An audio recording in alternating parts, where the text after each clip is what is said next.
राजीव गांधी 20 अगस्त 1944, 21 मई 1991, इंदिरा गांधी और फिरोज गांधी के बड़े पुत्र और जवाहरलाल नेहरू के दौहित्र नाती, भारत के 7वें प्रधानमंत्री थे।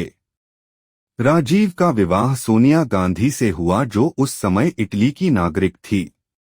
विवाहोपरांत उनकी पत्नी ने नाम बदलकर सोनिया गांधी कर लिया। कहा जाता है कि राजीव गांधी से उनकी मुलाकात तब हुई जब राजीव कैम्ब्रिज में पढ़ने गए थे।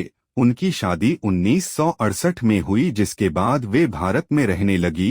राजीव व सोनिया के 2 बच्चे हैं। पुत्र राहुल गांधी का जन्म 1970 और पुत्री प्रियंका गांधी का जन्म 1972 में हुआ। राजीव गांधी के जन्मदिन के अवसर पर 20 अगस्त को सद्भावना दिवस मनाया जाता है।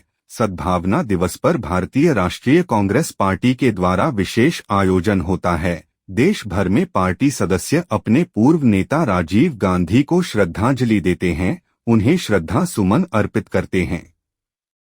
उनकी फोटो पर माल्यार्पण किया जाता है, दीपक जलाकर उन्हें याद किया जाता है। दिल्ली में स्थित राजीव गांधी के समाधि स्थल वीर भूमि में राजीव गांधी का पूरा परिवार, करीबी मित्र, रिश्तेदार और कांग्रेस पार्टी के मुख्य लोग इकट्ठे होते हैं। इसके अलावा देश के और भी दूसरी पार्टी के प्रमुख नेता भी राजीव गांधी को श्रद्धांजलि देने के लिए वहां जाते हैं। राजीव गांधी की राजनीति में कोई रुचि नहीं थी और वो एक एयरलाइन पायलट की नौकरी करते थे, परंतु 1980 में अपने छोटे भाई संजय गांधी की एक हवाई जहाज दुर्घटना में असामयिक मृत्यु के बाद माता श्रीमती इंदिरा गांधी जी को सहयोग देने के लिए सन 1981 में राजीव गांधी ने राजनीति में प्रवेश लिया। वो अमेठी से लोकसभा का चुनाव जीतकर सांसद बने और 31 अक्टूबर 1984 को अंगरक्षकों द्वारा प्रधानमंत्री इंदिरा गांधी की हत्या किए जाने के बाद भारत के प्रधानमंत्री बने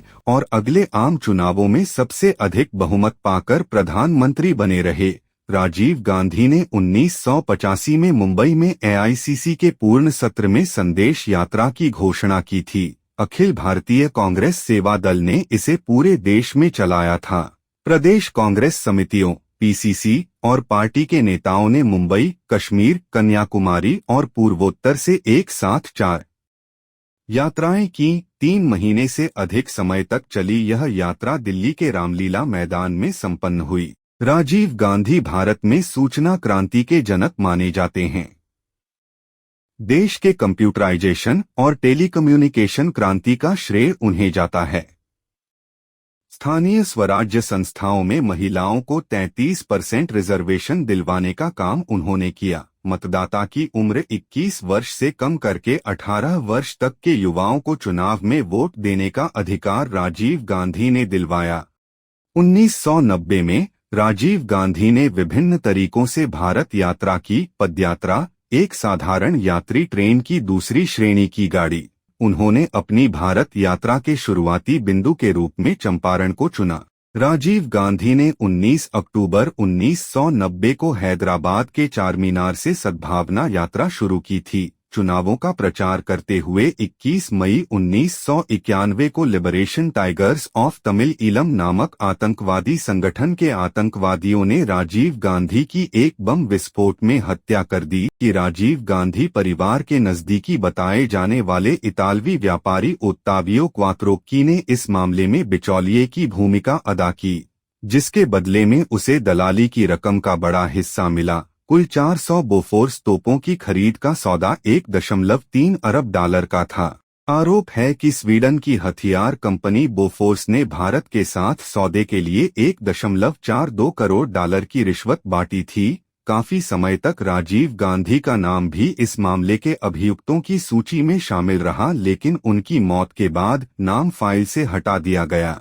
सीबीआई को इस मामले की जांच सौंपी गई, लेकिन सरकारें बदलने पर सीबीआई की जांच की दिशा भी लगातार बदलती रही। एक दौर था जब जोगिंदर सिंह सीबीआई चीफ थे, तो एजेंसी स्वीडन से महत्वपूर्ण दस्तावेज लाने में सफल हो गई थी। जोगिंदर सिंह ने तब दावा किया था कि केस सुलझा लिया गया है, बस देरी है तो क्वात्रोक्की को प्रत्यर्पण कर भारत लाकर अदालत में पेश करने की। उनके हटने के बाद सीबीआई की चाल ही बदल गई।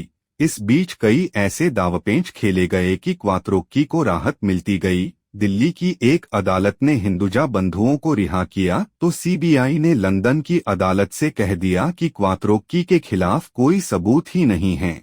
अदालत ने क्वात्रोक्की के सील खातों को खोलने के आदेश जारी कर दिए। नतीजतन क्वात्रोक्की ने रातों-रात उन खातों से पैसा निकाल लिया।